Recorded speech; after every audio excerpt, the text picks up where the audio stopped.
Let's hear it. Once upon a time, there was a toy maker named Geppetto, who more than anything else wanted to have a child of his very own. He started to make a wooden puppet to keep him company. Geppetto took a piece of very good wood and carefully started to carve the face. He made the face to look like the boy he wished for. Then he took a chisel and a hammer and began to carve the rest of the puppet. As soon as the hammer hit the chisel, he heard a little voice say, "Ouch! That hurts!" Geppetto thought somebody was joking and started looking in the closets and under the workbenches. Anyone here? Come on out and let me see you. No one answered. He continued his work and took some sandpaper to smooth the wood. This time he heard someone giggle. That tickles! Stop it, please! Who are you?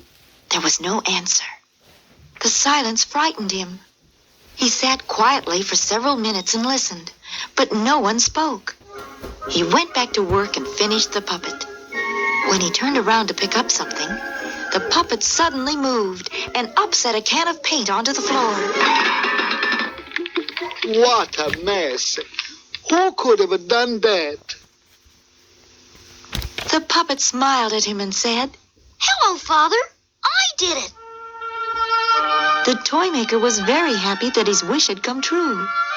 He now had his little boy and named him Pinocchio. Pinocchio always wanted to be a real little boy and tried very hard to become one.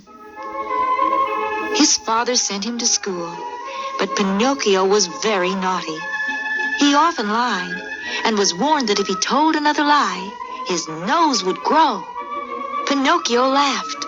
Oh, I don't believe that. How could that ever happen? But the next time he told a lie, his nose suddenly started to grow. It grew longer and longer with each lie. The other boys made fun of Pinocchio, and he began to cry. Then he heard a lovely voice saying, Don't cry, Pinocchio. If you promise me never to tell a lie again, I will make your nose small again. Who are you? Pinocchio asked.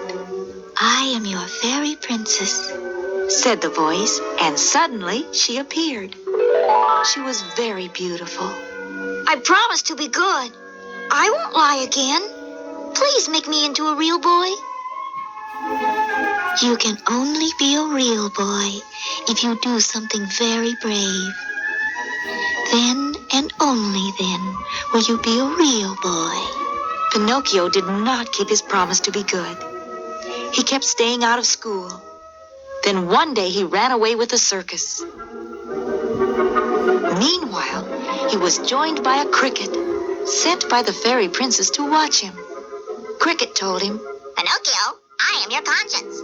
I must warn you each time you do something wrong. Pinocchio thought it would be fun being in the circus. But the bad circus man kept picking up little boys wherever they went, promising them a good time. He wanted Pinocchio to help him find some of those boys. But Cricket said, No, Pinocchio, don't do it. He is a bad man. But Pinocchio did not listen and stayed with the circus man and helped him find more boys.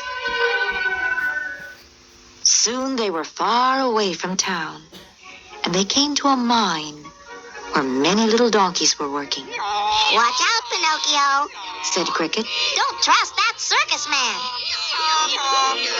Pinocchio saw the little boys that he had brought to the circus man turn into donkeys. They were put to work in the mine. Pinocchio's ears began to feel very funny. They were turning into donkey's ears. Cricket called, Run, Pinocchio, run, and you will break the spell. He ran and suddenly became himself again. Cricket begged him to go home, and he finally agreed. When he came home, he called, Father, Father, where are you? But there was no reply. The neighbors told him that his father, Geppetto, had gone looking for him and was swallowed by a big whale. My poor father! I love him and must find him at once. It's all cricket went down to the ocean to find the whale.